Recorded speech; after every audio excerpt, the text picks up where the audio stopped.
Why should students avoid impulse borrowing?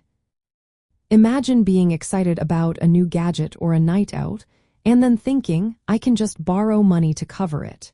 That quick thought can lead to bigger problems later. Students often face tempting offers for quick loans or credit cards that seem easy to access. But borrowing without planning can cause serious financial trouble. When you borrow on impulse, you might spend money on things that aren't really needed. This can include clothes, gadgets, or dining out, instead of essentials like textbooks or rent. Lack of self-control is a big reason why impulse borrowing happens. When students see money available, they might forget about their budgets and spend more than they should. This can lead to debt that is hard to pay back, especially when income is limited or irregular. Financial literacy plays a role too. Students who understand how interest works and what repayment involves are less likely to borrow impulsively. If you don't know that interest can double what you owe over time, you might not realize how quickly debt can grow. Impulse borrowing often results in repayment issues. If students borrow without a clear plan, they might miss payments or pay late. This can lead to extra fees, higher interest, and even damage to their credit scores. Poor credit can make it harder to get loans or housing later on.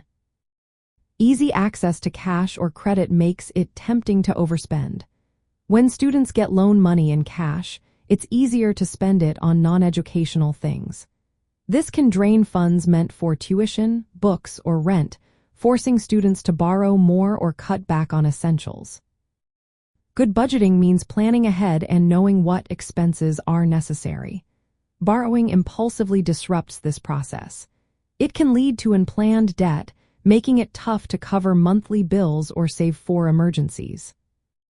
Avoiding impulse borrowing helps students stay in control of their finances. It reduces stress and keeps them focused on their studies. It also builds habits that last beyond college, like responsible borrowing and saving. Students can practice smart borrowing by creating a detailed budget before borrowing. They should learn about interest rates and repayment terms. Seeking scholarships or financial aid first can reduce the need to borrow. Only borrow for essential educational costs and avoid cash loans that tempt overspending. Setting spending limits and tracking expenses regularly can prevent unplanned borrowing. In the end, impulse borrowing can quickly spiral out of control, making it harder to stay financially stable. By thinking carefully before borrowing and sticking to a plan, students can avoid debt problems and set themselves up for a healthier financial future.